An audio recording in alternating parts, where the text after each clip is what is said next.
the agile organization just requires more flexibility. I think this just create opportunities for our industries. Just because you have insights and just because you can bring value to other parties, including workers and candidates, but how do you commercialize that? So that's probably the greatest challenge that I see. Towards more added value to user enterprise, more added value towards the employees. And it's not only a cost-based industry, it's really an industry on added value. Businesses are getting to experience what is flexible, what works, what doesn't, what do you need to plan for and prepare for, where do you need to put your effort.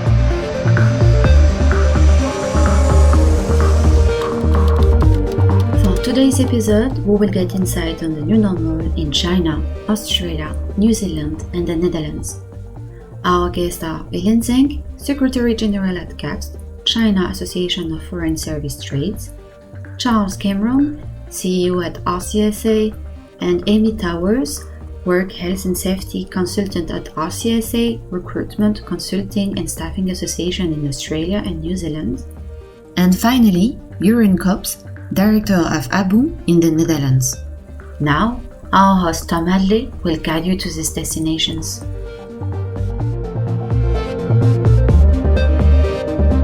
Thank you, Manon.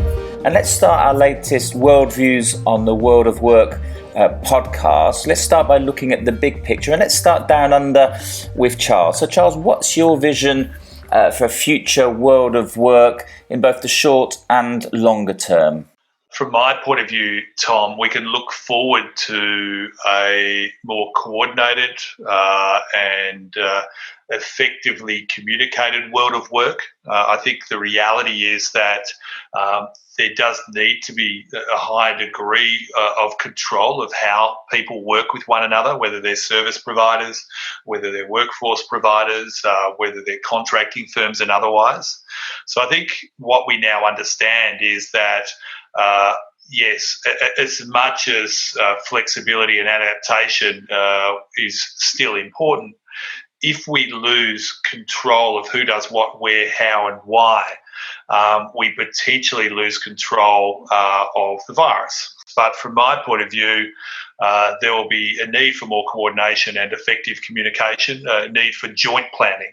So the way in which clients work with providers and providers work with other providers and they work with regulators. The other thing I would say, Tom, is that I actually feel that the way in which we're working now means that we're more inclusive of other people's ideas, more inclusive because we've broken down the issues around regional proximity.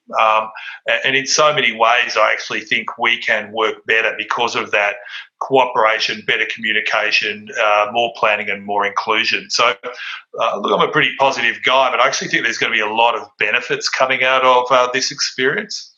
Thanks, Charles. And I think that idea of a new era of collaboration is really great to hear, and it's certainly something we're hearing from other federations, and incidentally not just in our sector but across the wider business community. Let's stay down under, and Amy, just interested to get your views on what this sort of new power of the collective means for representative bodies. So what's your views there into some of the lessons learned? I think, one of the biggest struggles that we've heard from members is the knowing what to do and where to go, and that it can be quite confusing and complex if you're not used to having to read between the lines, if you will. So I think as a federation, it's knowing that can be your one source of truth or guidance as well. So I know I can go there and they're going to give me information that's going to relate to me and that I'm able to take, interpret and apply to my business as well, to ensure that both that I'm doing what I need to do, but I'm also going to be able to be productive in my business. Thanks, Amy. And let's go over now to Jeroen in the Netherlands, and perhaps stay on that theme just for a moment about that idea of collective voice and the implications for representative bodies. Members are more clearly understand nowadays why they are a member of a federation, because we are some kind of the trusted advisor in this difficult situation. So members first is one of my slogans. And for federation, this is the situation. This is the moment you can make a difference for your members. Yeah. Yes, and let's stay with you, Jeroen, in the Netherlands. How are you seeing sort of needs of employers, of clients evolving, and what does that mean going forward? Well, I think there is, within companies, there is a great need of flexibility and adaptability in the new normal, because they have to accelerate. Sometimes they have to turn left. Sometimes they have to slow down, which is our natural role. Yep. I think one of the big trends also, which comes out of Corona, is that companies try to organize the work less Corona sensitive. Like this can exist for the next few months, but also for the next 2 years. So they're trying to redesign their work, make it less location based, make it less vulnerable to interhuman interaction. So they're really rescheduling, redesigning the way they're working. And they have to deal how to deal with steering the company in this new world, like people working remote, make it more flexible, and how to steer the company into the future is really a challenge. And one of the good things of the crisis is that it brings a lot of opportunities for HR companies, HR services companies, to deliver these kind of services to help these companies in this new world of work. Great stuff. And let's head east now and head over to China. Elaine, really keen to hear from you in terms of how you're seeing the response to the crisis, but also how it's playing out in particular for the HR services sector at the current time. I think actually the pandemic is unexpected, and it leads to world economic recession, and China is no exception. But fundamentally, it is a part of crisis management, I think. It is actually, we are all striving for economic revival in different territories, including in China.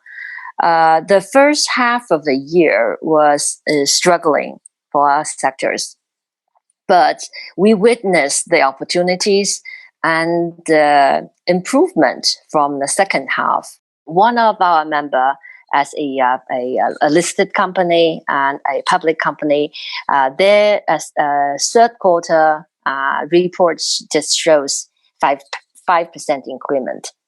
Yeah. And we see more opportunities for flexible employment.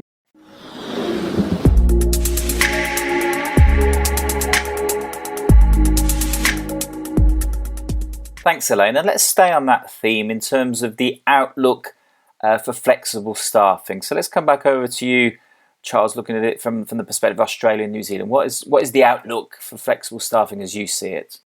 I think it's fantastic, Tom. I really do. I think, let's face it, we understand change in the workplace. Not only do we understand change in the workplace and how to assist individuals to take opportunities as a result of that change, we also balance work and life very well. And so what we're seeing through the COVID-19 pandemic is the imposition of, real life, the reality that you can say what you want in your policy, you can put whatever you want in your employment contract, but hey, if there's a virus there or there are mental health issues and there are a whole heap of flow-on consequences, you've got to be able to balance those two really effectively. And that's what we do. Thanks, Charles. And good to note that one of the core drivers of the Alliance project, which the World Employment Confederation has been taking forward, is this theme of really helping workers and facilitating that safe return to the workplace. So let's turn to you, Amy, and look at this outlook for flexible staffing from a reputation management and perception perspective. So what's your take on that? Look, I think prior to COVID, there was some misconceptions about flexible work, and I think there was a huge focus on the negatives, and there was a big push to focus on what are the positives of a flexible working arrangement. And I think going through this process, businesses are getting to experience what is flexible, what works, what doesn't, what do you need to plan for and prepare for, where do you need to put your effort. So I think everyone's getting a really good taste of what flexible looks like. like, and you're working out if it suits you or not as well as an individual worker.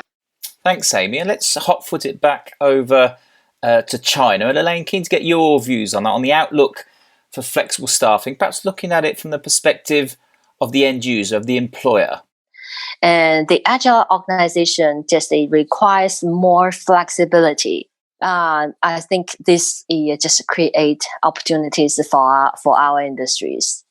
And secondly, the pandemic as an accelerator, just to allow our industries to apply technology in a very short time. Thanks, Elaine. And that theme of using technology to facilitate the flexibility is something that is definitely worth reflecting on. So let's come over to you, Jurian, in the Netherlands. And we've heard a lot of positives there around the outlook for flexible staffing, but I know there are some sort of caveats in there. It'd be good to get your views on that. Well, the perception of flexible staffing in the new norm is dependent on how you're asking. Yeah. If you ask the user enterprise, they will say it's saved my company. Or if you ask someone on a fixed term contract, they will say, well, I'm still able there to work. But in general, the general feeling in the Netherlands now is that Corona makes clear what the weaknesses of the labor markets are. And one of the weak spots who I mentioned now is that people are working flexible because they're vulnerable. They're the one who are out of the job for the first time. That's the general opinion, the general feeling. So in this way, Corona is a challenge for our industry to make clear that it's not the way they are looking at it. Like flexible, it has to be there. In the future, it's very important for these kind of companies. But within our government, for instance, it makes them even more convinced that they had to do something about the amount of people are working flexible, especially self-employed, because the Corona crisis makes very clear that 20%, 25% of the people are self-employed in the Netherlands were not able to earn any money in the last months.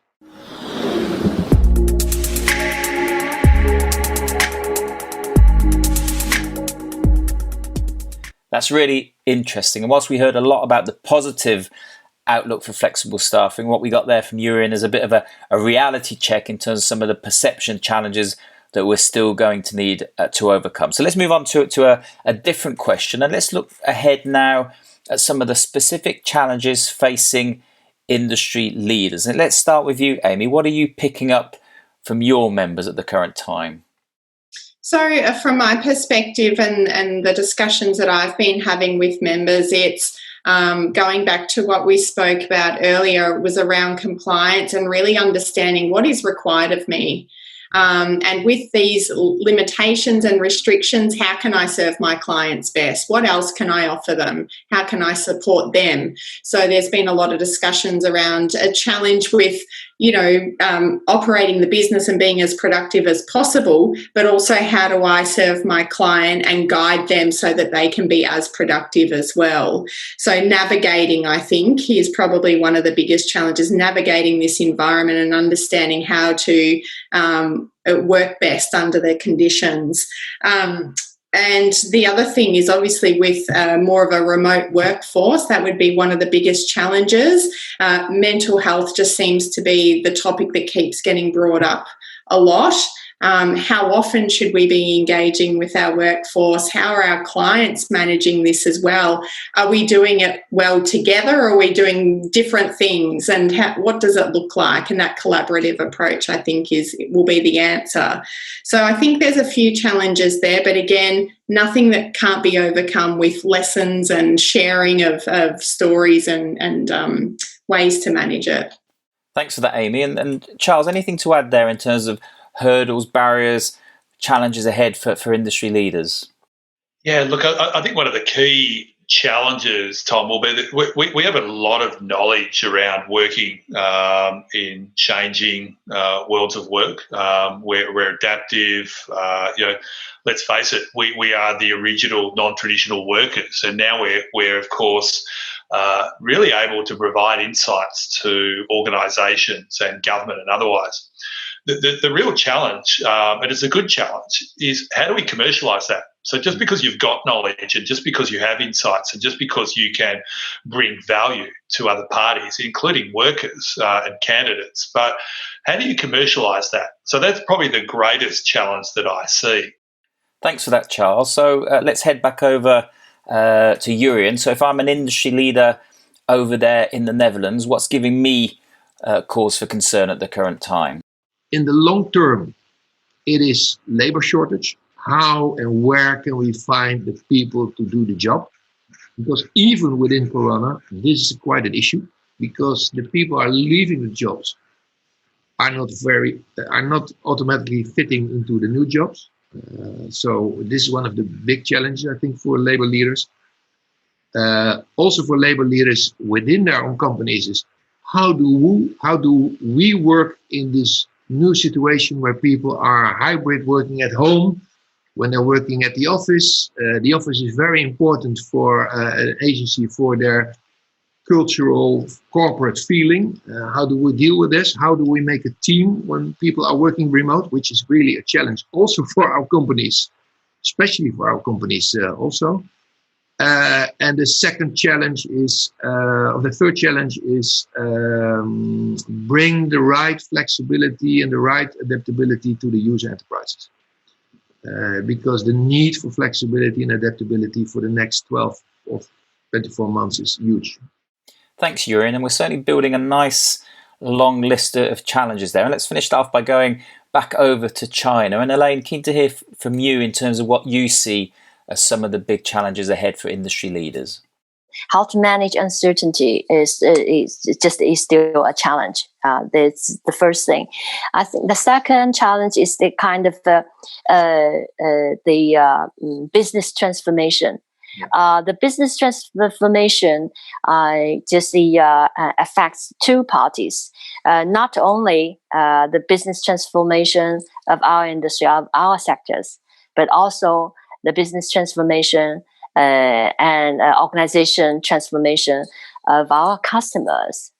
Because first we need to understand what are the big changes, and we need to understand our customers first.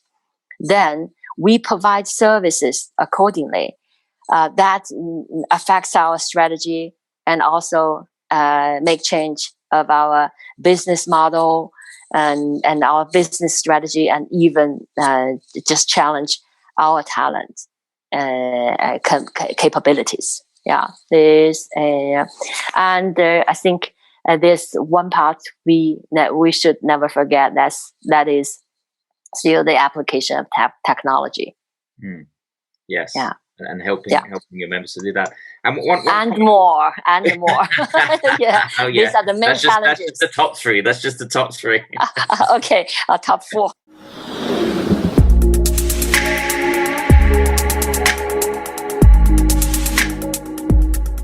Yeah, the list is getting ever longer. But let's finish with a final wrap-up question. And this is the question we've been asking national federations and industry leaders around the globe. And it's how do we reposition the global HR services sector in the new normal? And let's come back to Charles to start us off on this question. So, Charles, what do you think? Look, I think it's more of what we have been doing. And the reason I say that, Tom, is not just to bang your head against the wall, but we've been making the move within the WEC towards being a lot more articulate in the way in which we deliver real-life stories and empirical evidence of the way in which we bring value to business, organisations, government workers, you name it. What this does is it actually allows us to have a stage upon which to tell those stories and to demonstrate how we've been able to affect change at scale. I know in Australia we're particularly proud about the fact that when we had huge issues in terms of supply of workers into residential aged care facilities in Melbourne, where we've had our largest outbreak, it was RCSA members that filled, over 20,000 of those shifts. If it weren't for us, there would have been people literally dying, not being fed, not being cared for. And we now have an opportunity to take what we knew and to actually demonstrate that on a new stage. So for me, it's also about promoting the fact that we are the experts in assisting individuals to manage work and life and to manage change. Let's not lose sight of this word agency. Agency is a positive word. It provides mobility, response, adaptation. We should be really proud of agency, but we've got to continue to bring those stories to light. So I think it's a really exciting opportunity. But mate, I'm always pretty excited about this industry. That's great to hear, and a virtual high five right there. So let's come over to you, Elaine, in China, and really interested to get your views on this repositioning drive, in particular how that applies to policymakers and to government. Actually, nowadays, our policymakers, they are just the open ear, open eye. They are just they are willing to listen. And if your advices are reasonable and they do listen and they do help. So I think, but our role is to understand the sectors, their needs, their challenges, and their requirements, and even sometimes they would suggest they not only raise questions, but they also propose a kind of solutions. That's spot on, and a very strong message there about the global HR services sector being a source of new solutions to emerging challenges. So let's come over to you, Jurjen, in the Netherlands for your take on this. So this grand repositioning, what do we need to do? Well, in essence, it has to do with two things. First, to make a qualitative boost to our industry in the Netherlands, which is related to compliance and to good practice, and get rid of all the bad companies who are active in our sector, which is really the qualitative boost we have to give to the sector to make us more credible towards our stakeholders. And that also creates the space for our message that we are a solution to a lot of labor market problems, instead of we are the problem of the cause of a lot of problems in the labor market. We are really a solution to a lot of labor market problems related to Corona, or also related to the situation post-Corona. That's good stuff. And let's finish the podcast on a crescendo of hope and optimism. And Elaine, perhaps you could kick us off here with a kind of rallying call, a few words that would summarize your outlook for the sector looking ahead. More room, more opportunity, but just to get prepared for the bright future, to be more confident, to be more competent. Yes, confident, good. That's a nice little soundbite to finish on. The slogan of our association is connection and empowerment. Great. Yeah, we strive for that. Yes, connection and empowerment. I think we can all strive for that going forward. So let's come over to you, Jurjen, and perhaps a couple of messages from yourself in terms of what you expect from industry leaders going forward. I think the new leaders should be aware of the fact that agency work is really needs to reposition itself towards more added value to user enterprise, more added value towards the employees. And it's not only a cost-based industry, it's really an industry on added value. Thanks for that, Jurjen, and a great message to finish on. So let's complete today's podcast where we started it, Down Under, with Amy and Charles. Can you summarise your outlook for the future and what matters most in just one word? Collaboration. Collaboration, Charles, one word. Beach. Get me out of here. I need to get on a beach. See, Amy's got a beach up there in Queensland. She can go and sit on it. I can't. I've got to put sand on my front veranda. It's solved all the problems. A massive thank you to all our participants today, Elaine, Jurjen, Charles and Amy, and some real takeaways from the session here. So compliance as a differentiator, new business models emerging, but that whole debate around how we monetize that going forward, getting close to clients and using technology as part of that, and that whole debate about showing what we're about during the crisis. And we've always said actually one of the ways to reposition the sector is by showing and not telling. So again, thank you for listening. Hopefully see you soon. Who knows, maybe on Charles's beach, at the very least on his veranda. And the tinnies will be on me. In the meantime, I look forward to catching up with you soon on the next episode of Worldviews on the World of Work.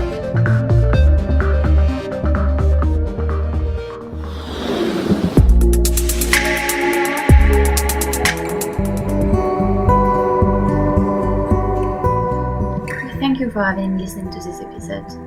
If you like our podcast, it is now available on Google and Apple Podcasts and also on Spotify.